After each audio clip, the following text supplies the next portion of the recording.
구분소유적 공유관계에서는 다른 공유자에 의한 제약을 받지 않고 특정 구분 건물을 배타적으로 사용할 수 있고 이를 자유롭게 처분할 수 있어 대외적으로 공유로 등기되어 있을 뿐 그 실질은 구분 소유에 가깝습니다. 만약 상가 건물의 소유권이 공유로 등기되어 있다는 이유만으로 대표자 한 명만을 구분 소유자 또는 토지 등 소유자로 보는 경우에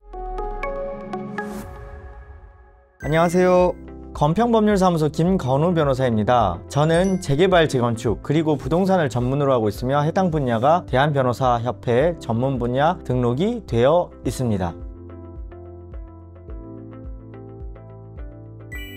오늘은 이런 질문이 있었어요. 변호사님, 서울의 모 재건축 단지 상가 조합원입니다. 우리 상가는 1989년도에 15개 호실로 분양이 되었으나 편의상 1개 호실, 공유 지분, 그러니까 각 15분의 1로 등기가 되었습니다. 우리 상가 조합원들 각자 독립적인 조합원 지위 및 분양권이 인정되나요? 라는 질문이 있었습니다. 우선 구분점포란 집합건물법 제1조 2에 따라 한 동의 건물이 여러 개의 건물 부분으로 이용상 구분된 경우에 그 건물 부분을 말합니다. 금일은 서울의 모 재건축 사업구역 내 상가 조합원들이 위와 같은 질문을 하였기에 이에 관하여 말씀드려보고자 합니다. 우선 구분점포의 구분소유 성립 요건에 관해서 간략하게 말씀드려보면 구분소유가 성립하기 위해서는 객관적 물리적인 측면에서 한 동의 건물이 존재하고 구분된 건물 부분이 구조상 이용상 독립성을 갖춰야 할 뿐만 아니라 한 동의 건물 중 물리적으로 구획된 건물 부분을 각각 구분 소유권의 객체로 하려는 구분행위가 있어야 합니다. 이 사건의 경우 구분 점포의 구분 소유는 충분히 성립되는 것으로 보이는 상황이었습니다. 하지만 도시정비법 제39조 1항은 다음과 같이 규정을 하고 있어요. 토지 또는 건축물의 소유권과 지상권이 수인의 공유에 속하는 때에는 그 수인을 대표하는 1인을 조합원으로 본다고 규정하고 있기에 문제점이 생깁니다. 의뢰인들의 위 질문에 답하기 위해서 서울고등법원 판결례를 하나 분석해보는 것은 의미가 있겠습니다. 서울고등법원에서 2019년 5월 30일자에 선고된 판결의 내용인데요. 해당 대상 판결문의 사건의 개요부터 살펴보면 이 사건은 재건축 사업에서 상가 건물의 구분 소유자들이 조합 설립 인가 처분의 취소를 구한 사안이에요. 피고 보조 참가인 재건축조합을 말합니다. 재건축조합은 상가 건물이 공유로 등기가 되어 있다는 이유로 공유자 중 대표자 한 명만을 토지 등 소유자로 보아서 조합 설립 동의 요건을 충족했다고 주장했으나 원고들은 상가 건물이 실질적으로 구분 소유 형태로 이용되고 있으므로 구분 소유자 과반수의 동의가 필요하다고 주장을 했습니다. 법원의 판단은 어땠을까요? 서울고등법원은 다음과 같은 이유로 상가 건물의 구분 소유적 공유자들은 도시정비법에서 정한 구분 소유자에 해당한다고 판단을 했습니다. 한 동의 건물의 부분이 구조상, 이용상 독립성을 갖추고 구분행위가 존재하면 그 건물이 등기부에 등기되기 전이라도 구분 소유가 성립하고 구분 건물이 아닌 일반 건물로 등기되더라도 여전히 구분 소유가 존속을 합니다. 구분 소유적 공유관계에서는 다른 공유자에 의한 제약을 받지 않고 특정 구분 건물을 배타적으로 사용할 수 있고 이를 자유롭게 처분할 수 있어 대외적으로 공유로 등기되어 있을 뿐 그 실질은 구분 소유에 가깝습니다. 도시정비법상의 구분 소유자 의미를 해석할 때는 형식적인 등기부상 소유 형태보다 실질적인 이해관계자가 누구인지를 우선적으로 판단 기준으로 삼는 것이 타당합니다. 만약 상가 건물의 소유권이 공유로 등기되어 있다는 이유만으로 대표자 한 명만을 구분 소유자 또는 토지 등 소유자로 보는 경우에 실질적 이해관계를 가진 개별적 구분 소유적 공유자들의 의사는 조합 설립 여부를 결정하는 데 반영되기 어렵게 됩니다. 상가 건물의 공유자들의 대표자 1인만이 조합원의 자격을 가지게 되면 상가 건물의 공유자들은 재건축 사업의 진행 과정에서 각종 조합의 의사결정에 관하여 각자의 재산권에 비례한 의결권 행사가 사실상 봉쇄되게 되므로 정당한 재산권 보호가 이루어지지 않을 가능성이 큽니다. 이상의 이유로 법원은 상가 건물의 구분 소유적 공유자들이 과반수 동의가 필요하다고 판단해서 조합 설립 인가 처분을 취소한 사실관계입니다.